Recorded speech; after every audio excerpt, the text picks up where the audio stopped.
그래서 저는 그 혁신 철학이 뭐다, 이렇게 해야 이것이 혁신 교육이다, 이런 식의 말을 정해서 이야기하는 거는 위험하고, 다만 한 가지 원칙을 정해놓고 그것에 맞춰서 다양한 변주를 현장에서 해나가야 한다면 그 우리가 합의해야 될 유일한 하나의 합의점은 이거밖에 없다고 생각합니다. 민주시민교육. 물론 이 민주시민교육이라는 말도 요즘은 좀 이상하게 또 바뀌어가지고 또 특정한 어떤 교육 내용을 정해놓고 이걸 해야 민주시민교육이다, 이런 식으로 또 막 말이 나오는데, 사실 그것도 또한 잘못된 겁니다. 그래서 이 민주주의의 어원을 보면, 이거는 이제 그 사회 교과서에서도 나오는 거지만은, 사실은 이제 데모스에게 권력이 있다, 이렇게 이야기를 하지 않습니까? 그런데 우리가 이게 오해하기 쉬운 게, 이 데모스가 오늘날의 피플의 의미가 아니라는 거죠. 실제로 고대 그리스 때 데모스는 그 중하층 사람들을 뜻하는 것이었습니다. 여기에서 이제 민주주의를 주인이 바뀌는 정치로 오해하는 원인이 생긴 거죠. 그래서 주인이 그 소수의 귀족이거나 제일 높은 한 사람의 족보 좋은 사람이 주인이었던 것이 중하층이 주인이 돼서 권력을 휘두르는 정치라는 뜻으로, 그 아리스토텔레스나 플라톤이 부정적으로 사용했던 이 단어가 원래 이제 데모크라시였거든요. 아리스토텔레스는 이제 그렇게 생각을 한 거죠. 다수의 중하층 사람들이 권력을 차지하건 소수의 귀족들이 권력을 차지하건 이거나 저거나 누군가가 권력을 독점한다는 것은 마찬가지 아니냐. 그래서 이걸 다 부정적으로 봤던 거죠. 그렇다면은 그 대안이 뭐냐 할 때, 우리는 대한민국 헌법 제1조에 나오는 것처럼 대한민국은 민주공화국이라고 얘기하지 않습니까? 그래서 거기에서 제가 제안한 게 바로 이 공화국의 이념이죠. 자, 이 공화국이라고 하는 거는 모든 사람들이 다 주인이 되는 나라. 누가 권력을 잡더라도 그것을 자기의 것이라고 생각하지 않고 우리 모두의 것이라고 생각하는 그런 나라인데, 자, 여기서부터 이제 교육이 등장하기 시작하는 거죠. 그러려면 어떻게 해야 되느냐? 뽑는 사람이나 뽑힌 사람들이나 모두 타락하면은 끝이라는 거죠. 그래서 뽑는 사람들이 타락하면은 어떤 사람들을 뽑게 되냐면은 자기들에게 뭔가 이게 또 꼬물을 던져주는 사람들을 뽑게 되죠. 그래서 그 나라 전체, 공동체 전체를 생각하는 게 아니라 저 후보자가 나에게 어떤 이익을 줄 것인가, 이거를 생각하는 사람들이 이제 그 투표권을 가지는 그 데모스 다수가 되면은 결국 그 정치는 데모크라시지만은 민주주의가 무조건 좋은 건 아닌 그런 케이스가 되고 만다라는 거.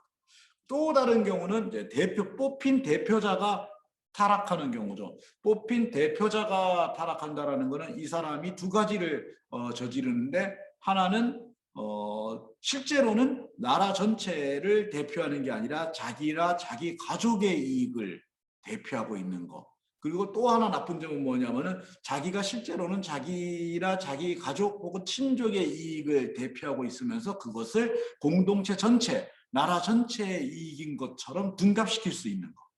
이게 뽑힌 대표자들, 통치자들의 타락이죠. 그래서 민주정치는 뽑는 사람들이 타락하지 않아야 되고 뽑힌 사람들도 타락하지 않아야만 제 역할을 할 수 있는 굉장히 어려운 정치라는 거죠. 그래서 아마 옛날 고대 현인들은 아유, 세상에 이렇게 어려운 정치가 어떻게 굴러갈 수 있겠냐, 그래서 그 부정적으로 봤던 것 같고, 그래서 플라톤 같은 사람은 이런 식의 정치가 야 다수도 타락하면 안 되고 뽑힌 사람도 타락하면 안 되고, 차라리 그냥 그럴 것 같으면 제일 훌륭하고 신적이고 단련된 사람 한 사람한테 통치를 맡기는 게 낫지 않겠냐, 그래가지고 이제 철인 정치를 주장하고 그랬던 것 같습니다. 그러나 이제 여기서 우리 인류는 기어코 끈질기게 민주정치가 타락하지 않고 공화국을 이룰 수 있는 길을 찾아낸 거죠. 그 하나가 두 개의 길인데, 그 한 길이 그 다수의 데모스, 인민들 혹은 뭐 중하층의 다수들을 그냥 다만 숫자가 많은 중하층 사람들이 아니라 시민, 시티즌이라고 하는 또 다른 사람으로 바꿔주는 거. 여기서 말하는 시티즌은 그 나라의 관직을 지금 당장 하나 맡아도 어떤 자리 하나를 맡겨도 그 일을 너끈히 수행할 수 있는 정도의 소양과 능력을 가진 사람을 말하는 거죠. 그래서 이 다수의 사람들이 그 정도 소양과 능력을 갖춘다면 그 다음에 또 하나는 뽑힌 대표들과 통치자가 그 자기들에게 가해지는 견제를 받아들이고 그 다음에 그럼에도 불구하고 그걸 그들의 권력 자체를 또 분산하는 것들을 받아들일 수 있을 때 그럴 때 바로 이 나라는 특정한 어떤 집단이나 개인의 나라가 아니라 모든 사람들의 것 공동의 재산이라는 의미의 레스 푸블리쿠스 바로 리퍼블릭이 된다라고 봤던 거죠. 여기에서 우리는 바로 짐작할 수 있는 게 이 모든 것을 가능하게 하는 것은 교육뿐이라는 거죠.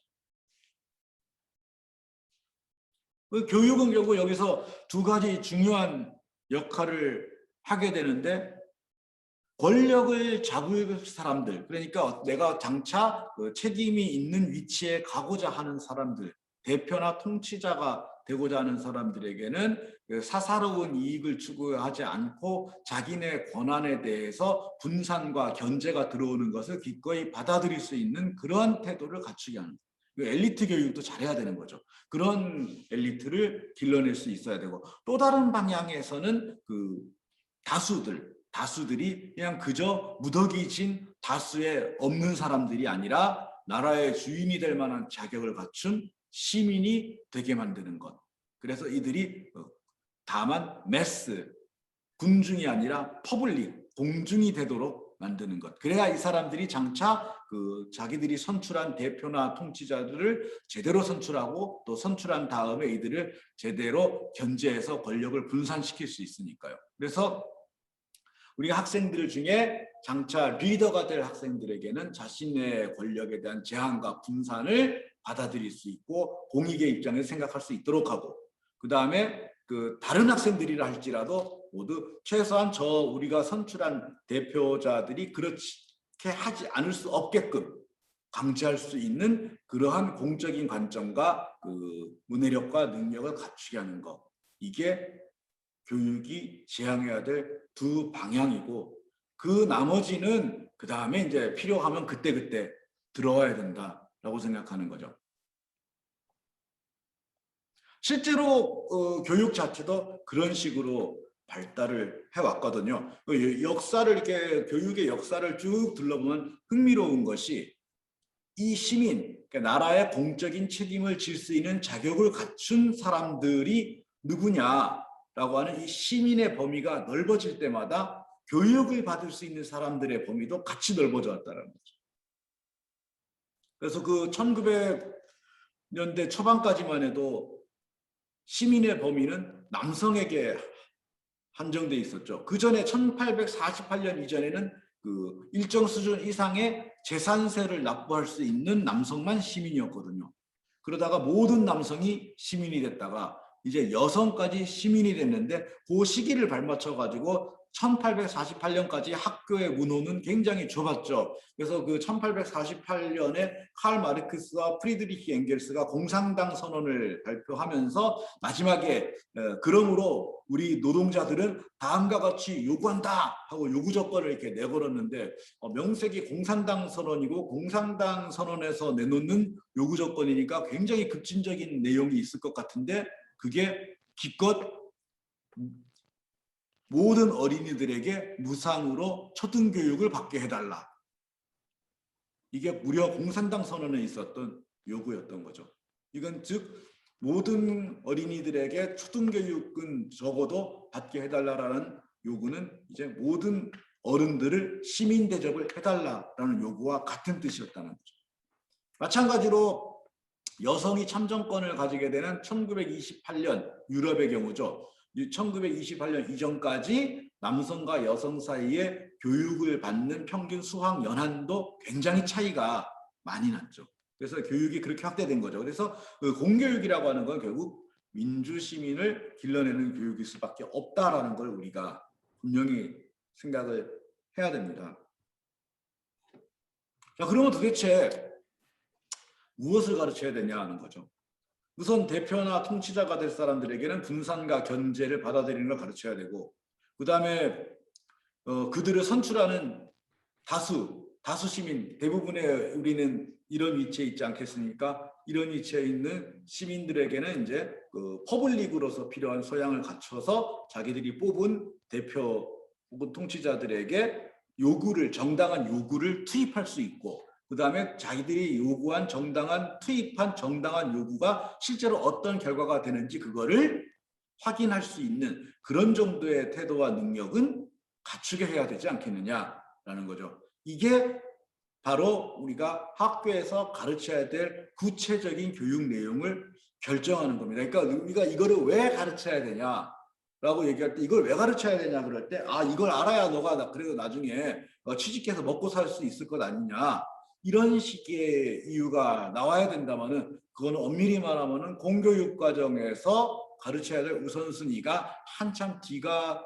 될 수밖에 없다라는 거죠. 우리가 이걸 왜 해야 되느냐 할 때, 우리가 적어도 나라의 주인이라면 이런 거 정도는 알아야 되지 않겠느냐, 그래서 우리 이걸 해야 된다, 이렇게 되는 것들이 교육의 내용과 활동에 우선적으로 배치돼야 된다는 거죠. 그리고 그렇게 과연 배치되고 이루어지고 있느냐가 현재 우리 학교가 제대로 굴러가고 있느냐라는 거죠. 그런 면에서 우리가 그동안 혁신학교라고 이름을 불렀지만은, 어떤 면에서는 우리의 혁신학교는 혁신이라기보다는 비정상적이었던 혹은 제 역할을 하고 있지 않았던 학교들을 정상화하는 과정이라고 저는 이렇게 생각을 합니다. 그리고 뭔가 새롭고 참신한 것들을 하는 것은 그 정상화 이후에 이루어져야 될 일이죠. 그거를 이제 어느 분은 혁신학교 버전 1.0, 혁신학교 버전 2.0 이렇게 넘어가는 거죠. 혁신학교 버전 1.0은 학교가 정상적으로 작동하게 하는 것.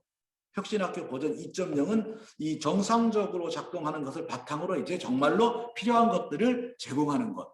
이런 식으로 이해를 해야 됩니다. 그래서 저는 혁신학교는 이제 이 1.0 단계를 넘어갈 준비를 하고 있느냐, 이거를 좀 비판적이고 냉철하게 바라봐야 한다라고 생각을 합니다. 자, 그러면 이제 그 잣대를 가지고 학교로 들어와 봅시다. 학교 교육은 과연 아까 이야기한 민주적인 지도자와 대표자를 길러내고 그들을 선출하고 그들을 견제할 수 있는 민주시민을 양성을 하고 있는 곳인가? 자, 어떻게 생각하세요? 우리는 그렇게 하고 있는가? 그 걸림돌이 굉장히 많이 있습니다. 사실 이게 굉장히 어떤 면에서는 대단히 교사들을 위선자로 만드는 부분이 있기도 한데, 가령 사회 시간에 민주시민은 자기의 정치적인 의사를 결집하여 그것을 투입으로 만들어가지고 각 정당에 압력을 행사하기도 하고, 필요하다면 정당을 만들어가지고 참여해야 한다라고 이야기를 하지만은, 그 이야기를 하는 당사자는 그런 일을 전혀 하지 못하지 않습니까? 정당을 만들 수도 없고 가입할 수도 없고, 심지어는 내가 지지하는 후보자나 정치인에게 후원금을 납부할 수도 없죠. 그래서 이제 그리고는 학교에 가가지고 우리는 그런 민주시민 교육을 하고 그러면서 우리 학교는 혁신되고 있다라고 이야기를 합니다. 또 혹은 학교는 사회의 축소판이 아니겠습니까? 사회의 축소판이라면은 우리가 만들고자 하는 세상이 먼저 우리 학교, 우리 교실에서 구현돼야 되지 않겠습니까? 이게 현행 법이 문제가 있고 아직 한계가 있다면은 적어도 그 범위 안에서 어떻게든 우리가 만들고자 하는 세상과 우리의 학교, 우리의 교실이 가장 근사값이 되도록 애를 써야 되지 않겠습니까? 그런 면에서라면은, 자, 나라의 대표자가 있고 통치자가 있다면은 그걸 학교에 대입했을 때 이거는 누구가 될까요? 우리가 대충 답을 알고 있죠. 대충 답을 알고 있고, 그렇다면은 그 사람들과 학교 다른 구성원들의 관계에서 혁신학교라고 불리는 학교와 다른 학교는 분명한 차이를 가지고 있는가? 그래서 좀 더 우리가 만들고자 하는 세상의 근사값에 가까워지고 있는가? 적어도 그런 노력을 하고 있는가. 이게 굉장히 중요한 평가 잣대가 돼야 된다고 생각합니다. 무슨 수업 기법을 도입했느냐 뭐 이런 게 중요한 게 아닌 거죠. 무슨 화려한 뭐 사진 찍기 좋은 것들 뭐 이런 것들을 하고 있느냐 그런 게 전혀 중요한 게 아닌 겁니다. 또 더 줄 작게 들어가면은 교실로 들어갈 수도 있죠. 교실로 들어가면은 여기에서 과연 우리가 만들고자 하는 그러한 세상을 이 교실이라고 하는 작은 나라에서 구현하고 있는가?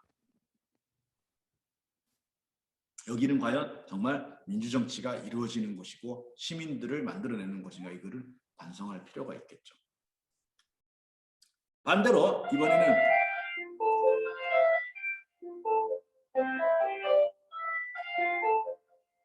네, 방금 6교시가 끝났습니다. 반대로 이번에는 대표자가 아니라 이제 퍼블릭이 돼야 될 시민들. 자, 시민들이라면 이제 학교라면은 학생들일 수도 있고요. 혹은 그냥 교사들일 수도 있죠. 그들은 정말 퍼블릭으로 성장하고 있는가? 우리 학교는 학생들이 그냥 무더기진 사람들이 아니라 자기 권리와 책임을 자각하고 그것을 구현할 수 있는 그리고 대표자들, 우리의 대표자들이나 통치자들이 우리 전체의 이 공익을 위하여 헌신하도록 요구하고 견제할 수 있는 사람들인가? 우리는 그렇게 만들고 있는가? 혹은 우리는 그런 퍼블릭인가? 이거를 되돌아봐야 되겠죠. 그리고 나서 우리 학교는 다른 학교와 이 점에서 얼마나 다른가? 생활기록부 용어로 따지면은 그 점에서 발전 가능성을 가지고 있는가? 이게 또 굉장히 중요한 기준이 되어야겠죠. 그 점에서 사실 저는 모르겠습니다. 제가 학교마다 굉장히 케이스 바이 케이스겠지만은 때때로 굉장히 슬픈 느낌을 가지게 되는 그런 경우도 많이 있습니다. 그런 점에서 어떤 학교들은 혁신학교의 초심을 잃어버린다라는 느낌을 가지기도 하고 안타까움을 느끼기도 합니다. 이 부분을 꼼꼼히 우리가 생각을 해봐야 되겠습니다. 그 다음에 이제 요거는 이제 간과하기 쉬운 부분인데 아무리 우리가 그 민주주의를 하고 정치를 하고 그러고 뭐 대표자들을 결집된 시민의 힘으로 견제하고 이런다 할지라도 어쨌든 간에 대부분의 경우는 힘의 균형이 이렇게 치우쳐 있습니다. 치우쳐 있을 때 저는 학교가 그리고 우리 학생들의 거의 대부분은 이 왼쪽에 갈 사람들은 별로 없잖아요. 대부분의 학생들은 오른쪽에 갈 사람들이다. 퍼블릭이 될 사람들이죠. 퍼블릭이 될 사람들인데 이 퍼블릭이 될 아이들에게 이 대표자들과 비교했을 때 꿀리지 않게끔 균형을 맞춰줄 그 무엇을 우리가 넣어줘야 되는 거죠. 그러니까 이건 태도만 가지고 되는 건 아니죠. 저는 여기에서 바로 이 지식과 기능이 들어가야 된다고 생각합니다. 가령 오늘날 그 정책을 결정할 때 쟁점이 되는 것들, 그 공공 정책에서 쟁점이 되는 것들의 그 연구 결과에 따르면 거의 70% 이상이 어떤 형태로든 자연과학과 관계가 있다고 합니다. 그래서 제가 이제 사회교사지만은 공공 쟁점 가지고 토론 수업을 하려고 공공 쟁점들을 이렇게 쭉 찾아보면요, 정말로 그 자연과학하고 관계되는 것들의 그런 쟁점이 점점 늘어나고 있습니다. 가령 뭐 원자력 발전소에 대해서 이거 그 감정적으로 핵은 나쁜 거야. 핵은 나쁘고 무서운 거야. 그러니까 원자력 발전소는 폐쇄해야 돼. 이런 식으로 접근해가지고 이 공공쟁점을 다룰 수는 없겠죠. 그럴 때 만약에 상대가 원자 핵 물리학자가 나와가지고 실제로 막 복잡한 수식을 이야기하면서 그러니까 현재로서는 문제될 것이 없다라고 생각합니다. 이럴 때 거기에 대응하는 상당 수준의 과학 지식이 없다면은 그냥 앞에 가가지고 군중들이 때를 쓰는 것밖에 안 되죠. 이런 식으로 정책이 결정돼 가지고는 그게 민주정치라고 이야기를 할 수가 없겠죠. 그 밖에도 여러 정책들이 대부분 다 그렇죠. 최근에는 교육정책이 그런 식으로 결정되는 경우가 굉장히 많았죠. 그래서 이런 얘기하면 혼나나요? 아니겠죠? 이 정부가 들어서서 교육 정책에서 바뀐 거라고는 두 개밖에 없죠. 하나가 수능 정시 비율이 늘어난 거. 그리고 또 하나가 초등교육을 돌봄 시설로 바꿔가지고 아수라장을 만들어 놓은 거죠. 그런데 이 모든 쟁점에서 여론은 교육은 무엇이고 평가는 무엇인가에 대한 진지한 토론을 통해서 이루어진 게 아니라 막연한 느낌을 가진 사람들이 다수의 목소리 혹은 큰 목소리를 낼 때 거기에 따라 결정돼 버린 경우가 많았다는 거죠. 이런 식으로 움직이면은 다수결로 움직이지언정 그 정치가 민주정치가 될 수 없는 거죠. 그 사이를 채워넣을 수 있는 지식과 기능이 분명히 들어가야 되고, 거기에 이제 우리가 그 자연과학이라든지 사회과학이라든지 혹은 이것들을 잘 버무려 가지고 사유할 수 있게 만드는 철학 혹은 옛날 사례들의 진위를 가려가면서 거기서 교훈을 얻어낼 수 있는 역사, 이런 인문 소양들이 들어가줘야 되는 거죠. 그러니까 우리가 자연과학을 공부하는 것은 그걸 공부함으로써 그 취직에 유리하기 위해서도 아니고, 사회과학을 공부하는 것은 주식시장을 분석해가지고 돈을 벌기 위해서도 아니고, 인문학, 철학을 공부하는 이유는 그걸 가지고 어디 가가지고 지적인 허영을 드러내기 위해서도 아니고, 이 모든 것들은 장차 이 나라의 대표자, 통치자들을 견제하고 그들과 권력의 균형을 맞출 때 필요로 하는 이 무게추를 수평으로 만드는 데 필요로 하는 것들이기 때문에 그런 것들을 공부하는 것이라는 거고, 거기에 따라서 학습의 내용이 갖춰져야 되는 거죠. 그러니까 결국 이제 두 가지입니다. 이게 균형을 맞춰주는 건데 결국 두 가지인데, 하나는 실제로 학교가 이렇게 운영되는 작은 사회의 모습을 가지고 있는가,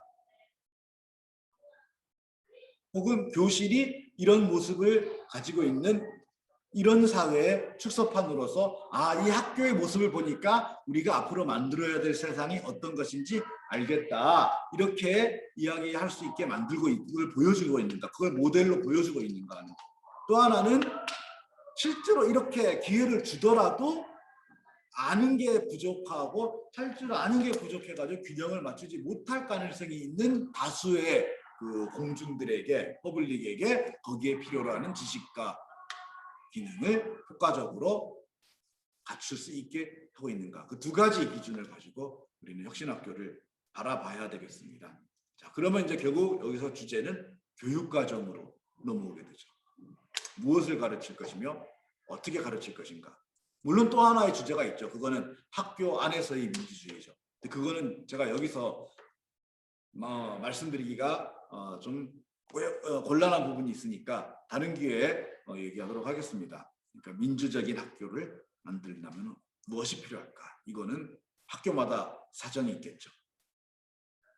그러면 이제 교육과정 이야기를 해야 됩니다. 결국은 그 혁신학교는 학교가 운영되는 모습, 그러니까 학교가 운영되는 모습에서 이 물음표와 저 물음표에 다른 학교에는 없는 무엇이 들어감으로써 아까 그 시소가 수평을 이루게 만드는, 그 시소가 수평을 이루게 만드는 학교, 이거 운영 과정이죠. 그다음에 또 하나는 이러한 그 변화에 발맞춰서, 이러한 변화에 발맞춰서 새로운 교육 과정을 선보일 수 있는 학교, 그게 이제 혁신학교라고 생각합니다. 공식적인 교육과정, 공식적인 교육과정을 통해서는 우리가 뭔가를 별로 기대할 수가 없습니다. 왜냐하면요, 원래 교육과정은 이렇게 교육에 대한 관점이 바뀌고, 그다음 우리가 살아가는 세상이 바뀌고, 어떤 게 올바른 학습이라는 게 바뀌고, 이러면 거기에 따라서 교육과정이 바뀌어줘야 되는 거거든요. 그런데 이제 그게 제 역할을 못하니까 몇몇 학교가 저 선두적으로 나서서 이런 식의 교육이 훨씬 더 우리가 아까 바라봤던 그런 목적에 적합한데 왜 바꾸지 않냐, 제발 교육과정 좀 바꿔줘라, 우리가 이런 교육을 하려고 하는데 지금 기존의 공식적인 교육과정이 오히려 걸림돌이 되고 있다, 그러니까 당장 바꿔라라고 요구할 수 있게 만드는 그런 실천이 이제 혁신인데 왜 그게 필요하냐면요. 이게 이 왼쪽인가 오른쪽인가 저쪽에 죄송합니다. 저쪽에 있는 게 1954년에 만든 우리나라 최초의 공식 교육과정 1차 교육과정입니다. 그 다음에 이쪽에 있는 게 이제 2002년에 개정된 7차 교육과정이죠. 현행 교육과정은 기본적으로 7차 교육과정의 수시 개정 버전입니다. 예, 계속해서 그래서 여기에 이제 몇 차라는 말을 쓰지 아니하고 계속해서 연도를 앞에다가 붙이죠. 연도를 붙이는데 자, 이 두 개를 보고 느끼는 재미있는 점이 있을 겁니다. 뭘까요? 반세기가 지난 교육과정 두 개를 비교하면 굉장히 재미있는 그렇죠? 똑같습니다. 그런데 임고를 쳐보신 임용고시를 친 지 얼마 안 되시는 분들은 느끼겠지만은 그 시험 문제 그런 거 물어보잖아요. 뭐 각 교육과정마다 전부 뭐 기본적인 정신이 달라요. 그래가지고 몇 차는 뭐 중심 교육과정, 몇 차는 뭐 중심 교육과정 막 얘기를 하거든요. 그런데 왜 똑같을까요? 그 다르다라고 이야기한 거는 죄다 어느 수준에서 다른 거냐면은 총론에서 다른 겁니다. 총론. 총론을 보면은 우리나라 교육과정 보면 총론을 보면은 항상 세상의 변화와 우리 시대에 그가 추구해야 될 그 방향을 잘 잡고 있거든요. 멋집니다. 굉장히 멋진데 그 총론이 실제로 구현되어야 되는 강론에 들어가면은 그냥 똑같습니다.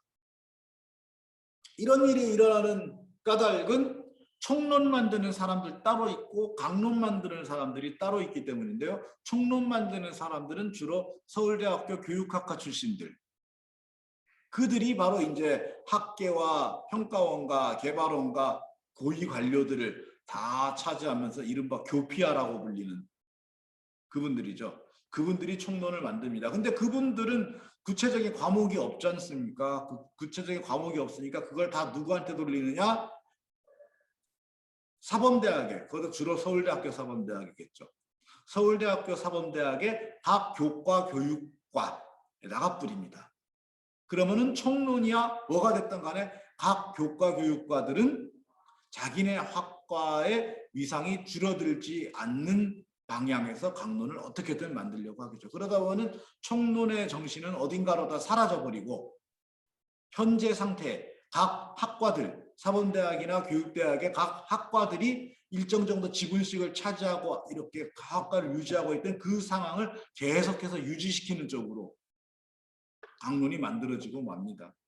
그래서 연식이 저처럼 이제 28년 뭐 이렇게 되신 선생님들 같으면은 아마 느끼셨을 겁니다. 교육과정이 바뀌면 특히 중등에서요. 중등에서는 교육과정이 바뀌면은 거기에 따라 이제 수업 지도안이나 그런 것들을 다시 구성을 하지 않습니까? 다시 구성을 하는데 그 작업의 대부분은 어떤 방식으로 이루어집니까? 교육과정이 개정됐어요. 그래서 학년 교육과정 다시 짜야 돼요. 어떤 방식으로 이루어질까요? 힌트가 있다면은 멀티 모니터가 있으면은 굉장히 편리합니다.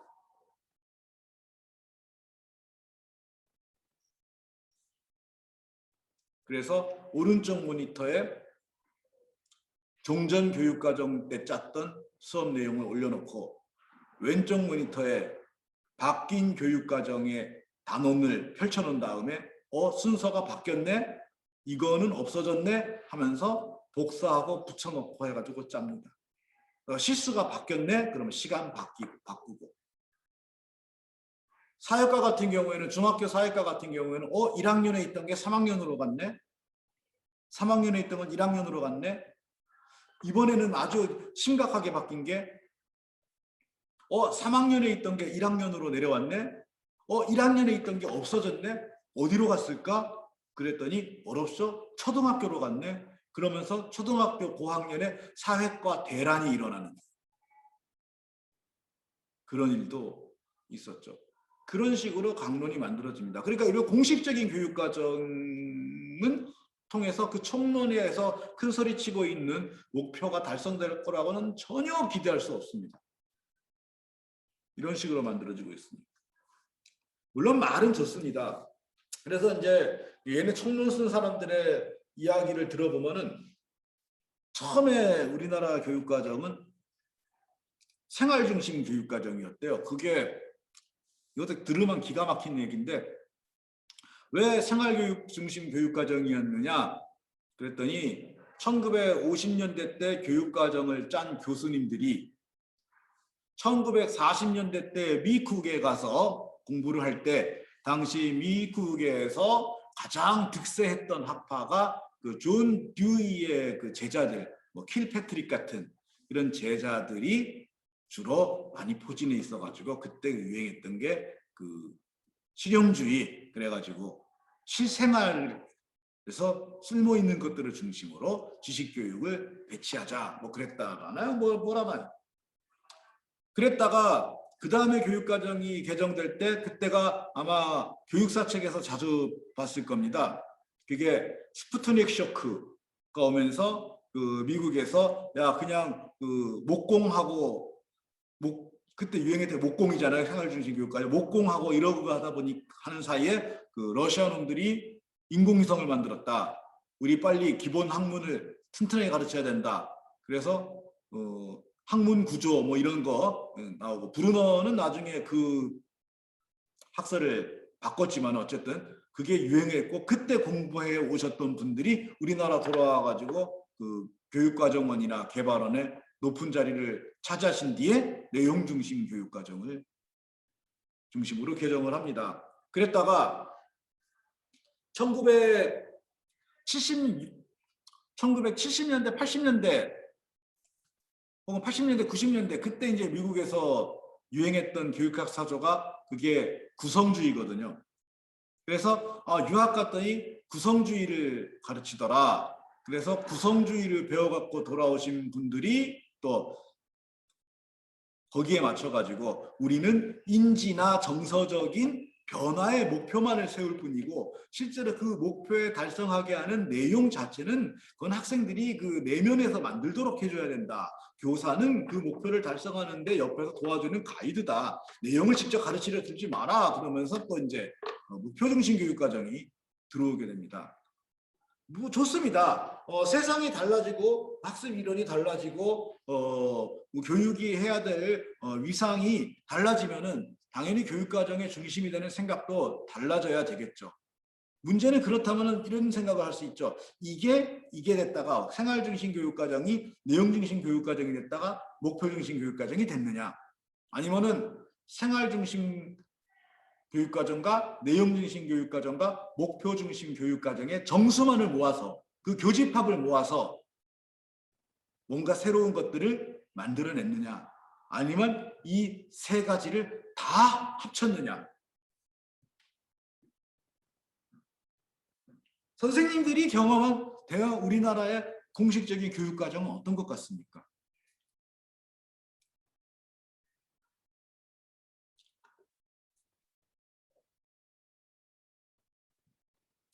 그냥 다 합쳤죠. 합집합입니다. 그래서 실제로 우리가 만나게 될 교육과정은 어떤 교육과정이냐면 이런 교육과정입니다.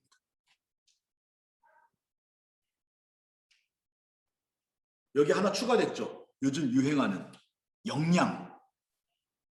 그래서 우리 교육과정에는 생활중심 교육과정으로 짜가지고 거기에서 해야 되는 것들이 그냥 있는 상태에서 내용중심 교육과정이라고 하는 것들이 붙어버리고 거기에 다시 목표중심 교육과정에 해당되는 내용이 붙어버리고 그 위에 요즘 유행한다고 역량, 그러니까 이것도 붙어버리는 거야. 그래서 예전에 있던 것들 중에 없어지는 건 하나도 없는데 새로 해야 하는 것들만 자꾸 늘어나게 되는 거죠.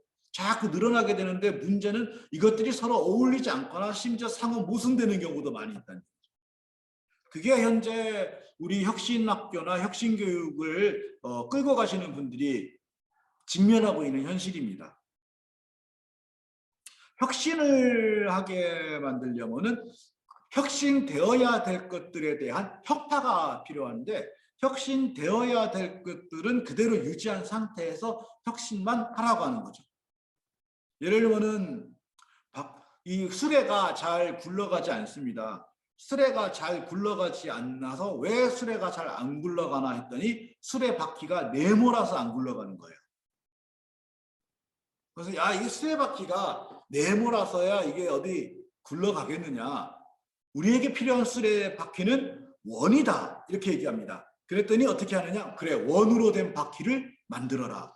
알았다. 원으로 된 바퀴를 열심히 만듭니다. 원으로 된 바퀴를 열심히 만들어 가지고 딱 붙였습니다.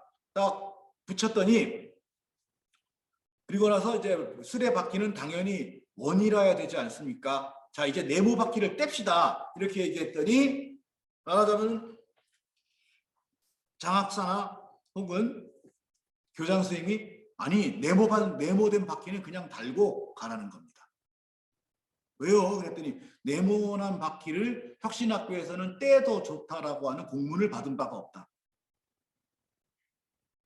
그래서 어떤 웃기는 꼴을 만드냐 하면은 바퀴가 4개가 달려 있는데 2개는 동그라미고 2개는 네모인 겁니다.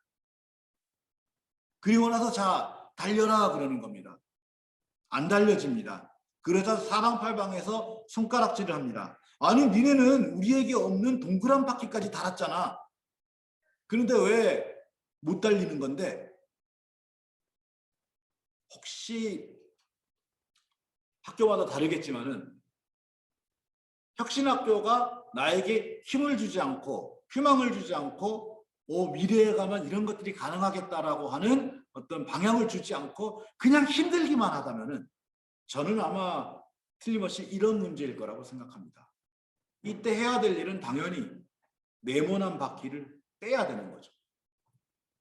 공식적인 교육과정이 뭐라고 짓거리건 간에 만약 이 중에 축소되어야 될 부분이 있다면 우리가 그걸 찾아가지고 지워나가야겠죠.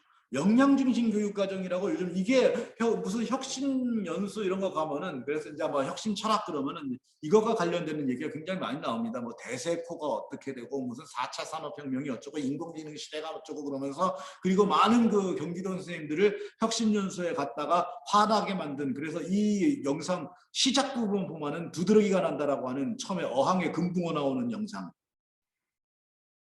혹시 보신 적 있나요? 어항에 금붕어 나오는 거. 그래가지고 뭐 물고기도로 나무를 올라가라고 하면 되겠습니까? 뭐 그러면서 학교를 심판한다 뭐 그런 영상 그러면서 막 손가락 사는데 그렇다면은 그전 것들 혁파해야 될 것들을 우리가 찾아서 지워야겠죠. 만약에 지우는데 기존의 제도나 이런 것들이 걸림돌이 된다면 이게 문제가 돼서 우리가 수기의 목표로 했던 혁신이 달성되지 않는다라고 정확하게 작성을 해서 알려야겠죠. 근데 이 부분이 저는 굉장히 아쉬운데 우리나라에 뭔가 학교에 새로운 어떤 시도를 했을 때 그 보고서에서 잘 안 됐다라고 하는 보고서를 한 번도 찾아볼 수가 없죠. 그래서 어떻게 나오느냐? 뒷바퀴는 네모를 달고 앞바퀴는 동그라미를 달고서 그래도 혁신이니까 더 빨리 달려야 되니까 그거를 끌고 가는 선생님들이 다른 학교 선생님들보다 2배, 3배 영혼을 태워가며 달립니다. 그리고 나서 보고서는 어떻게 나오느냐? 혁신학교는 다른 학교보다 훨씬 더 많은 퍼포먼스를 이루었다. 라고 보고서가 나갑니다. 그러면 그걸 바깥에서 보는 일반 학교들은 뭐라고 얘기하느냐? 혁신학교는 혁신적으로 선생들 조지는 학교다. 이런 얘기가 나오게 되죠. 사실 이게 혁신학교의 애초 목적에서 굉장히 슬픈 결과가 돼버릴 수가 있는 건데 처음에 지금은 이제 그냥 편안히 놀고 계시는 것 같은데 그 김상곤 전 교육감이 혁신학교를 처음에 끄집어냈을 때 그때 사용했던 단어가 뭐냐면은 파일럿 스쿨이라는 말이었습니다. 파일럿 스쿨. 그거는 이제 먼저 해보는 학교인 거죠. 먼저 해보는 학교인데 그러면 다른 학교에서 이렇게 보니까 야, 저 학교는 보니까 뭐 애들도 뭐 이렇게 잘하고 선생님들도 보니까 야, 굉장히 즐거워하고 행복해한다. 그러면서 야, 이제 내가 비로소 내가 교사가 된 느낌이 온다. 이런 이야기들을 하고 있더라.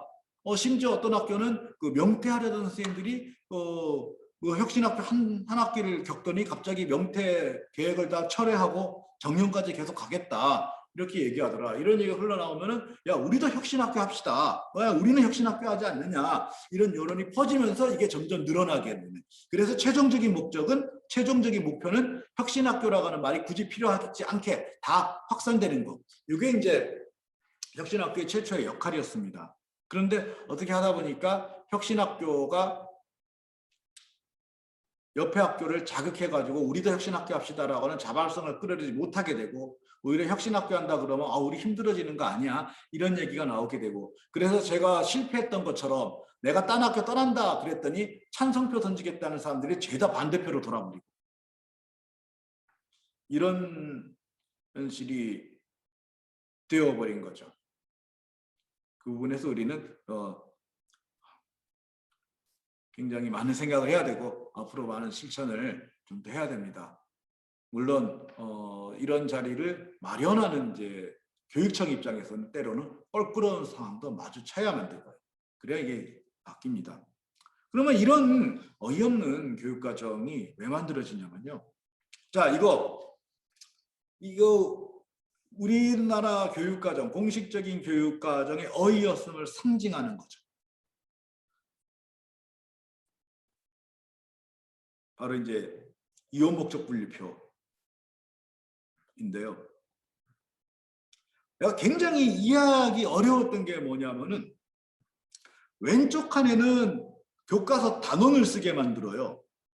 단원을 쓰게 만들고 오른쪽 칸에는 그 지식의 적용을 쓰게 만들어요. 인지적인 목표를. 근데 실제로 교과서 단원이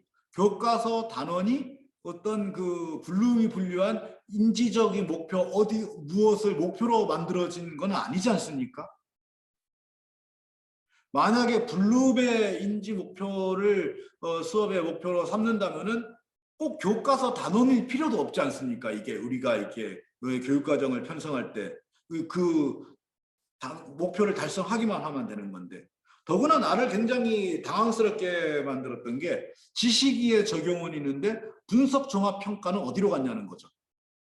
아니 우리가 왜 교육과정에서 그 블룸의 여러 가지 인지적 목표 중에 흔히 얘기하는 저차 사고력이라고 불리는 것만 목표로 삼아야 됩니까? 그래서 저는 이 이원 목적 분류표에서 어떤 교육학적 의미를 찾지를 못하겠더라고요. 그냥 이거는 분석 종합 평가는 어디로 사라져버린 블룸의 불완전 버전. 그 다음에 왼쪽에 있는 것들은 그 학문 구조에서 비롯된 지식 개념을 써야 될 부분에다가 교과서 단원을 쓰게 만드는 브루너도 아닌 브루너 아닌 것도 아닌 짝퉁 브루너 버전. 여기에 상중하 붙여놓은 거. 이게 이원 목적 분류표였죠. 그래서 제가 25살에 처음, 그러니까 25살이니까 지금부터 몇 년 전이냐. 1992년이에요. 1992년에 처음 학교에 발령을 받아서 갔을 때 시험 문제를 내려고 그러니까 이런 거를 쓰게 하더라고요. 그때는 이제 핵심 영역 이런 건 없었죠. 그래가지고 교육 내용과 단원, 교과서 단원과 그 인지 목표에 동그라미를 치게 만드는 이원 목적 분류표를 쓰게 만드는데 저는 이제 그거를 내지 않고 시험 문제를 내면서 나는 이원 목적 분류표에다가 나는 블룸의 교육학에 동의하지 않고 현행 교육과정이 블룸의 교육학에 기초해 있지도 않기 때문에 이 지식이의 적용 얻은 곳에 반드시 이 평가 문항이 해당되어야 된다라고 생각하지 않습니다라고 써가지고 됐죠. 그랬더니 이제 난리가 난 거죠. 교장이 부르고 그러지만 어쨌든 이렇게 따지니까 어쩌겠어요. 그랬더니 뭐 시키면 시키는 대로 하라고 막 하는 얘기를 들었죠. 그러니까 화가 나가지고 그러면 기왕 할 거면은 블룸을 제대로 합시다. 그래가지고 이원 목적 분류표를 바꿔가지고 지식이의 적용, 분석 종합 평가 그렇게 한 다음에 다시 정의적 목표 7개까지 써가지고 빽빽한 이원 목적 분류표를 만들어가지고 이제 그걸 결제로 올렸더니 이제 교장 선생님이 얼굴이 하얗게 질리면서 그 다음에 나한테는 잔소리를 별로 안 하던 그런 기억이 납니다. 저는 요즘 전문 선생님들한테 좀 그런 거 좀 필요하다고 생각해요. 뭔가 선동하는 것 같네요. 전문성이 있다면은 전문성에서 용납할 수 없는 그런 일이 발생했을 때 전문적인 방식으로 프로테스트 할 수 있어야 되고, 저는 그런 프로테스트가 허용될 수 있는 학교가 저는 혁신학교가 돼야 된다고 합니다. 근데 요즘에 이제 이용적 목적 분류표가 더 복잡해졌죠. 거기에다가 핵심 역량까지 쓰라고 하고 앉았습니다.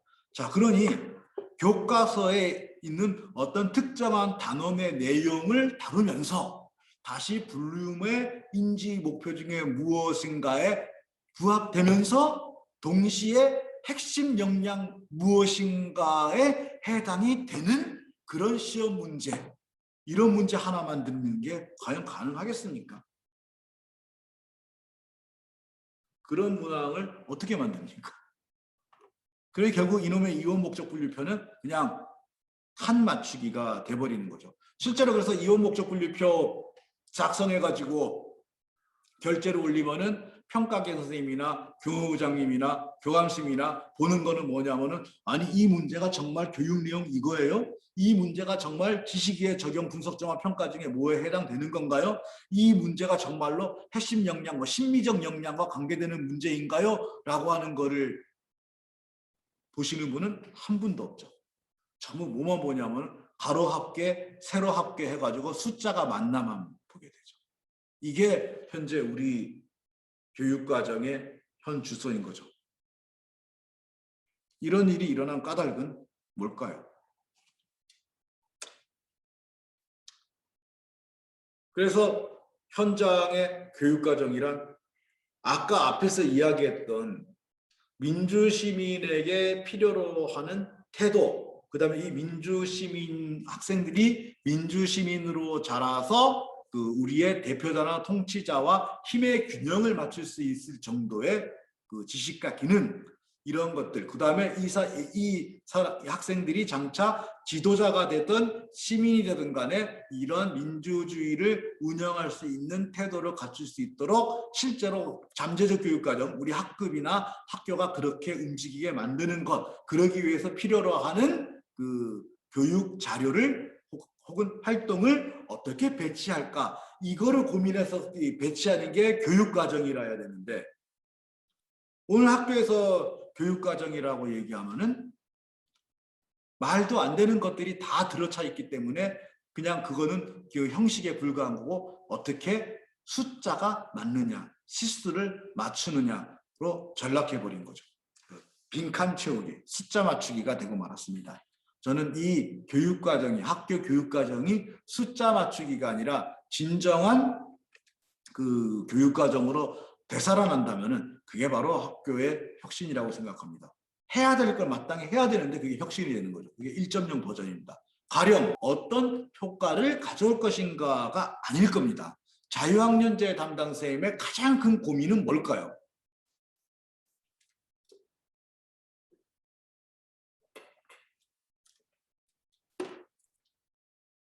이 시간을 뭘로 채울까라는 겁니다. 그 시간을 그냥 채워라만 해도 될 걸 갖다가 이제는 갈수록 그 시간을 요걸로 채워라 저걸로 채워라도 점점 많아집니다. 뭐 주제 선택으로 채워라, 뭐 진로를 몇 시간을 채워라, 예술로 몇 시간을 채우고 체육으로 몇 시간을 채우고 뭘로 몇 시간을 채우고, 그러면은 요거 맞추는 거 끼워 넣다 보면은 실제로 자유학년제에서 목표로 했던 그 다양하고 창조적이고 아름다웠던 목적은 어딘가로 사라지고 맙니다. 다른 교육과정도 다 마찬가지죠.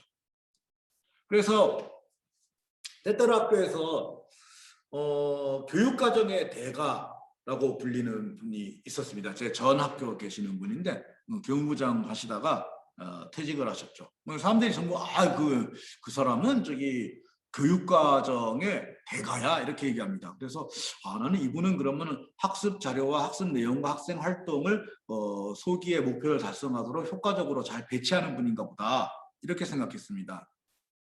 근데 이분을 교육과정의 대가라고 부르는 이유는 다른 데 있었습니다. 공식적인 교육과정이 요구하는 수많은 활동과 시수, 그 다음에 걸핏하면 무슨 특별법 만들어지잖아요. 학교폭력이 문제가 되면 학교폭력특별법, 뭐 인성이 나빠서 문제하면 인성교육특별법, 무슨 뭐 생존 수영 뭐 온갖 것들이 특별법으로 만들어져 가지고 학교는 뭐를 무슨 활동을 해야 된다 해야 된다는 게 되게 많아져 가지고 기존의 창체 시술을 다 쑤셔 넣어도 그런 그 특별법으로 해야 되는 것들을 다 못하는 그런 상황이 생기죠. 그런데 수업 일수 191일 안에 이 모든 요구되는 것들을 다 채워놓고 딱 마무리시킬 수 있는 거. 이게 교육과정의 대가라고 불리는. 이런 상황이 계속 유지되는 상황에서 혁신 이야기가 나오면은 결국 이런 결과가 오게 되는데 바로 기능적 교육혁신입니다. 그걸 저는 교육학 소비자주의라고 이야기를 합니다. 교육과정이라고 하는 것을 학교에서 학생들과 만나는 교사들이 스스로 구성해내는 것이라고 생각하지 않고 교육과정이라고 하는 것을 위에서 정해져 놓은 시간표를 우리 학교에서 정확하게 1시간도 빠짐없이 꽉꽉 채워서 구현하는 거라고 생각한다면 혁신이라고 하는 것도 우리가 무엇을 바꿔내는 것이 아니라 뭔가 새로운 것들이 나오면은 그거를 우리가 받아서 현장에 구현하는 거라고 생각하기 쉽죠. 그렇게 될 경우에는 이 혁신이 목표나 뭐 이런 것들은 다 정해져 있는 가운데 다만 수업 방법 중에 일부를 바꾸는 거 이런 식으로 받아들여지게 됩니다. 그래서 온갖 종류의 수업 방법이 막 나와가지고 연수를 하게 되고 이런 수업을 해야 됩니다. 뭐 토론을 해야 되고 뭘 해야 되고 하브루타를 해야 되고 뭘 해야 되고 뭘 해야 되고 뭐 이런 거 하면은 이제 선생님들은 이거 해야 되는구나 배우고 저거 해야 되는 거 배우고 이거 하는 거 배우고는 그래가지고 배운 것들을 연장통을 채우고 이 연장통을 가지고 그때 이렇게 수업을 채워나가면서 나는 혁신했어 이렇게 생각하는 거죠. 그런 식의 이제 교육학 기능주의가 가장 간과하는 게 뭐냐면은 아무런 특별한 주무기가 없는 그런 혁신 기능적인 교육 혁신이 유행을 할 때 특징이 뭐냐면은 그걸 통해서 돈 버는 분들이 생기는 거죠. 그래서 그 자기 학교보다 남의 학교를 더 열심히 다니는 분들 계시지 않습니까? 저는 이제 그런 분들이 와가지고 이런 수업을 해야 됩니다. 저런 수업을 해야 됩니다. 이렇게 얘기하면은 꼭 저는 손을 들고 질문을 하는 게 있습니다. 191일 내내 그 수업 하세요? 혹은 사회과 같은 경우에는 이제 예를 들면은 뭐 105시간 내내 그 수업 하세요? 아닐 거거든요. 뭔가 우리가 연수 때 배우게 되는 특별한 수업, 이런 수업을 해야 되고 그냥 나발나발 떠드는 강의 같은 거는 이제는 시대가 아니야, 혁신이 아니야 이렇게 느끼게 만드는 그런 찬란한 수업들을 1년 내내 할 수는 없다는 얘기죠. 그런 수업은 어떤 특별할 때 하겠죠. 그럼 평소에는 어떤 수업을 하느냐는 거죠. 그리고 평소에 그런 특별한 수업을 하지 않고 평소에 우리가 익히 알고 있는 평범한 수업을 하는 선생님들의 경험은 그분들이 그 속에서 깨닫게 되는 통찰은 아무런 의미가 없을까라는 거죠. 저는 그분들의 경험과 통찰이 의미 있게 만드는 거, 그게 바로 진정한 학교 혁신이라고 생각을 합니다.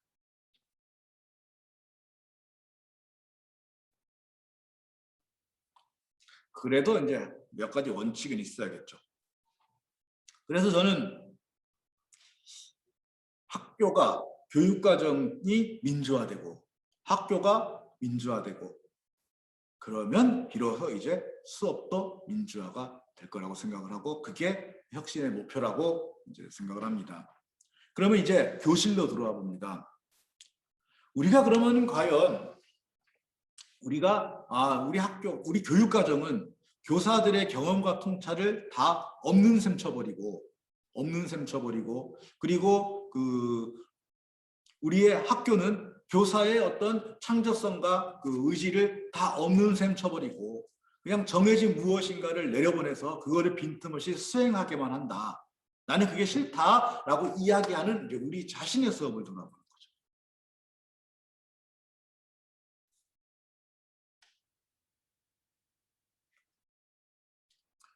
그래서 우리가 일단 교실에서 뭔가를 바꿀 때 그 바꾸는 것에 걸림돌이 되는 것에 대해서 이야기를 할 수가 있게 되는 거죠. 저는 여기에서 파울로 프레이리가 이야기했던 이거 이상의 그 철학을 찾아낼 수가 없습니다. 너의 수업은 대화냐? 너의 수업은 학생들로 하여금 문제를 제기하게 하느냐? 이거죠. 요즘 그 질문이라는 말이 굉장히 유행을 하지 않습니까? 그래가지고 서울시 교육청에서는 매사에다 질문이라는 말을 씁니다. 그래가지고 질문이 있는 교실. 그 다음에 갑자기 또 질문이 있는 교직원회의. 뭐 이런 얘기를 하거든요. 그래가지고 그거 갖고 또 막 발표하는 분들도 계십니다.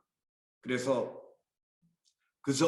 기계적으로 이거를 그동안 수업은 선생이 이야기를 했는데 이제 앞으로 수업은 학생이 질문하게 해야 된다. 뭐 이러면서 막 그런 얘기를 합니다. 근데 그 질문이 뭐냐는 거죠. 자, 이 질문이라는 말을 그래서 저는 문제 제기로 바꿔야 된다고 생각합니다. 선생님 이거 궁금해요. 선생님 이거 몰라요. 선생님 가르쳐 주세요. 이런 질문은 아무리 많이 나와도 그런 질문은 아무리 많이 나와도 결국은 선생님이 제시하는 것 범위 밖으로 절대로 나가지를 못하게 되죠. 그런데 문제 제기는 선생님과 학생의 세계가 다르고 다른 세계가 만나면서 나타나게 되는 어떤 충돌을 중재하는 과정입니다. 가령 문화가 굉장히 다른 집안에 우리가 결혼을 해서 사위가 되고 며느리가 됐습니다. 그런데 우리 가정에서는 전혀 하지 않는 일들을 하라고 이야기를 합니다. 자, 그럴 때 그냥 방법은 세 가지가 있죠. 하나는 어른이 시키니까 그냥 묵묵히 해야지. 또 하나는 우리 기준에서 생각해가지고 아니 우리 집에서 이딴 거 하는데 뭐 이런 걸 하라 그래? 하고 그냥 이런 쓸데없는 거 하라 그러더니 하고 부딪혀 싸운다. 그 사이에 있는 게 바로 질문입니다. 바로 문제제기인 거죠. 저기 죄송한데 제가 이 상황에서 이걸 해야 되는 이유를 납득하지 못하겠습니다. 이게 문제제기죠. 혹은 이거를 그럼 이렇게 하면 안 되겠습니까? 이게 문제제기입니다.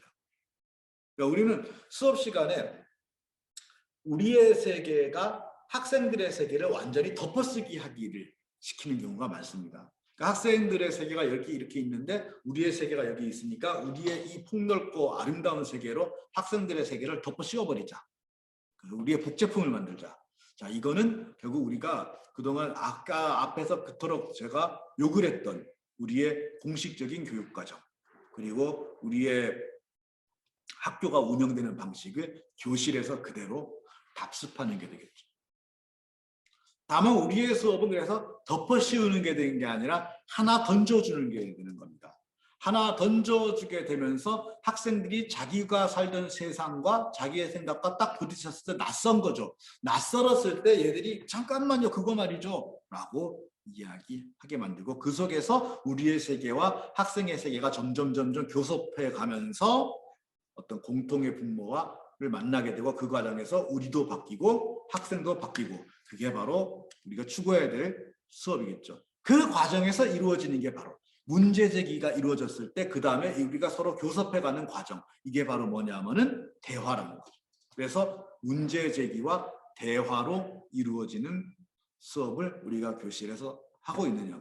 이건 앞에서 이야기했던 그 학교 운영과도 마찬가지예요. 질문이 있는 교직원회의를 하래요.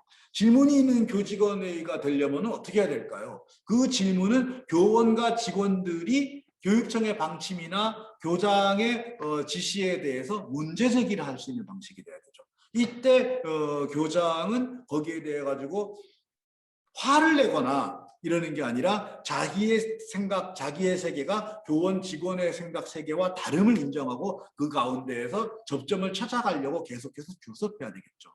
그게 이제 바로 대화가 되는 거죠. 저는 그래가지고 이 학교가 제대로 민주적으로 운영되는 학교인가를 바라보는 굉장히 중요한 척도 중에 하나가 이거라고 보는데 실제로 여기에 해당되는 학교가 의외로 많지 않더라고요. 교직원회의가 열릴 때 교장 선생님의 포지션입니다. 저는 교장 선생님의 포지션이 이 둘 중에 하나라야 된다고 봅니다. 진행을 하시던가 안 계시던가. 자, 안 계시는 경우는 뭐냐면은 나는 여러분들이 결정하는 것을 다만 집행할 뿐입니다. 라는 뜻을 보여주는 거죠. 진행을 하시는 건 뭐냐면은 나는 여러분하고 대화를 하면서 나와 여러분의 생각에 접점을 찾아가겠습니다. 라고 하는 겁니다. 근데 많은 학교에서는 교장 선생님들은 안 계시지도 않고 진행하지도 않습니다.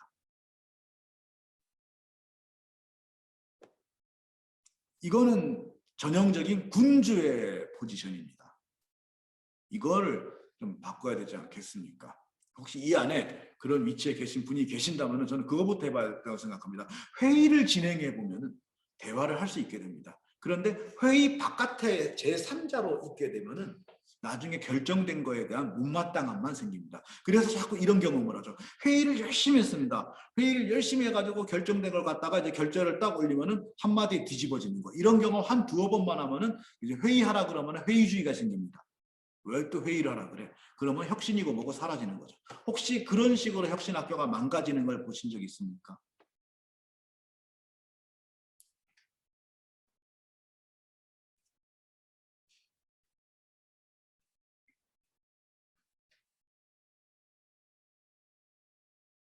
그래서 저는 이제 이런 게 가능하려면 상호작용이 필요하다고 보는 거죠. 자, 이 상호작용이 바로 대화인데 대화의 가장 큰 전제 조건은 뭐냐면은 말의 규칙에 대해서 말할 수 있어야 되는 겁니다. 그러니까 그런 경우가 가끔 있어요. 나는 대화하는 사람이야. 그래가지고 나는 학생과 늘 대화해. 그래가지고 학생 앉혀놓고 이야기 많이 합니다. 그게 대화가 아닙니다. 말의 규칙을 학생이 말할 수 있어야 되는 겁니다. 그러니까 예를 들면은 막 이야기를 하고 있는데 학생이 그 얘기 그만하시고요. 이 얘기에 대해서 좀 얘기해야 되지 않을까요? 라는 얘기를 할 수 있을 때. 혹은 막 이야기를 하고 있는데 학생이 선생님 이야기 너무 많이 하시니까 저희가 얘기를 못하지 않습니까? 자, 우리 이제부터 새로운 규칙을 만듭시다. 어떤 사람도 3분 이상 연속해서 이야기하지 않기. 3분 이상 연속으로 이야기하면 누구든 그 말 차고 들어가도 할 말 없기. 이런 식의 제안을 할 수 있다면 그게 대화입니다. 그게 불가능하다면 그건 대화가 아니라 훈시이거나 이건 대화가 아닌 거죠. 우리는 학교에, 교실에, 더 나아가서는 학교에 대화를 복원해야 되는 겁니다. 그렇게 해야 그 선생님과 교사와 학생의 만남이 의미 있게 되고 그 만남이 의미 있게 되어야 거기에서 비로소 다양한 꽃이 피면서 혁신이라고 하는 열매가 열리는 거죠. 혁신이라고 하는 거는 언제나 엉뚱한 곳에서 생깁니다. 엉뚱한 곳. 자, 이런 경우죠. 죄송합니다.